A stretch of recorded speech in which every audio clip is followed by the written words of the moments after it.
Okay, so here we are back at this Chevy truck, and the banging you hear is from down the street where the house that burned last November. They're rebuilding it, so that's what that is. So go ahead today. I'm going to just kind of do some poking around on this engine and see if I can see what's what with it and try to get it running a little bit better.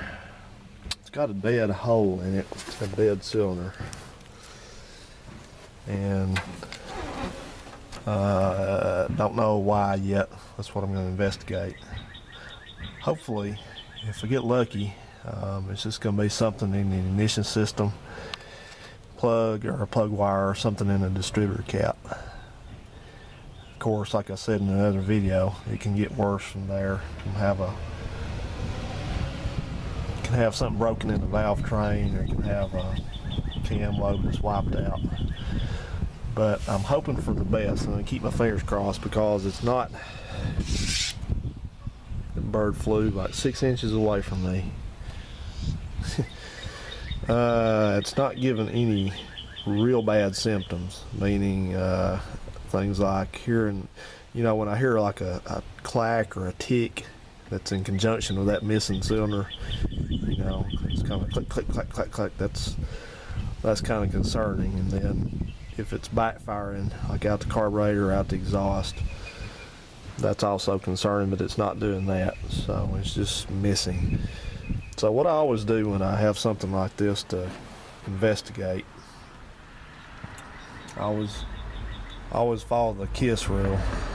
If you know what that is, keep it simple, stupid. And so if I have a miss in a cylinder, well, first thing I always do is I just listen to it. Like I said, if I hear a noise that doesn't sound good,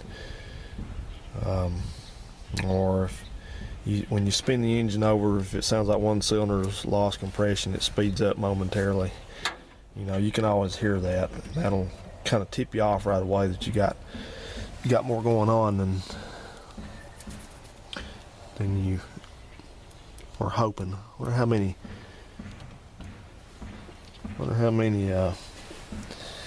belts I've burned off on this so far. But I don't hear that. So what I'm going to do is I'm going to start at the very end of the ignition system, and that's the spark plugs. I'm going to start pulling plugs out, and whatever the reason, if you have a dead cylinder, then you're going to find it when you pull the plug out, because that plug is going to be, it's going to be all fouled and goop because the cylinder's not been firing. The rest of them will be at least clean enough to work. So that's what we're going to do first. I always start at the very end, work your way back. If I find a plug that's looking bad, which I'm expecting I will, then the next thing I'll do is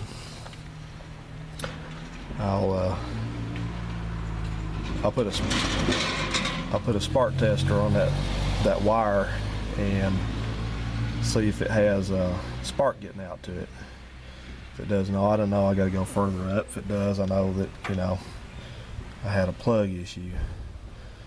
And plugs don't normally just foul out on their own. This looks like it has some newer plugs in it and wires.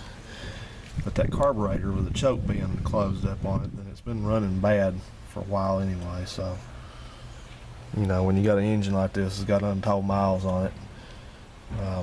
It might have a valve stem seal leaking a little bit, so it just kind of adds up and it just finally fouls it out. But one thing I noticed is looking back here at these plugs, you'll notice that rear one back there, if you can see that, I got my light here, hang on.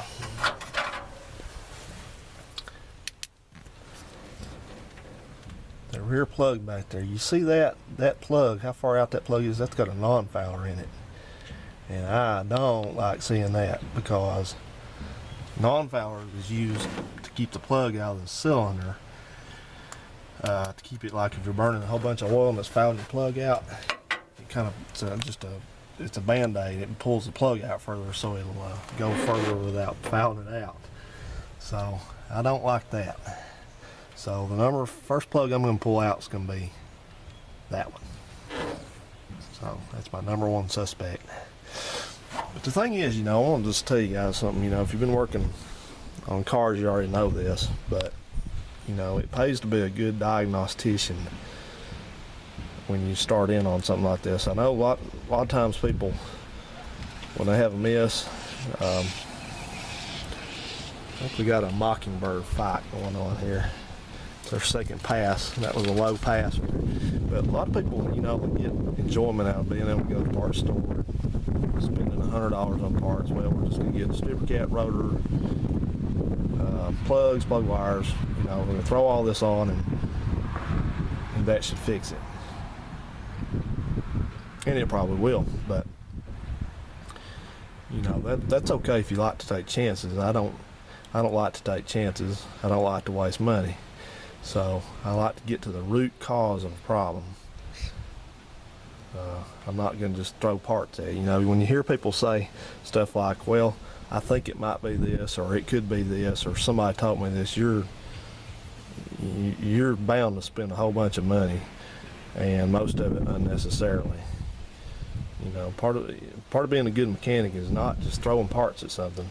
It's understanding what the problem was, and of course you'll have to repair it, but it's like going to the doctor.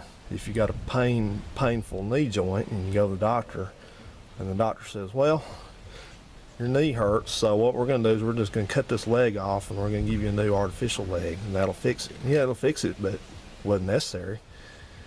I mean, would you do that? So, especially if I see this thing's already got recent plugs and plug wires in it. I don't know about the distributor cap. It doesn't look too recent. But another thing is you need to go with some hints that you find, like that thing over there, that little, I guess that's actually a spark plug tester. Never seen one like that, but I found that, and then inside of it I found another coil that goes in the cap of the distributor right there. So, it's telling me that this has been an ongoing issue for some reason. So, and it may not be ignition. That just may be a symptom. It may have it could have a broken rocker arm. It could have a broken push rod. It could have any kind of thing going on. So, but we're gonna check it. We'll find out, and I'll report back when I get some evidence here. See ya.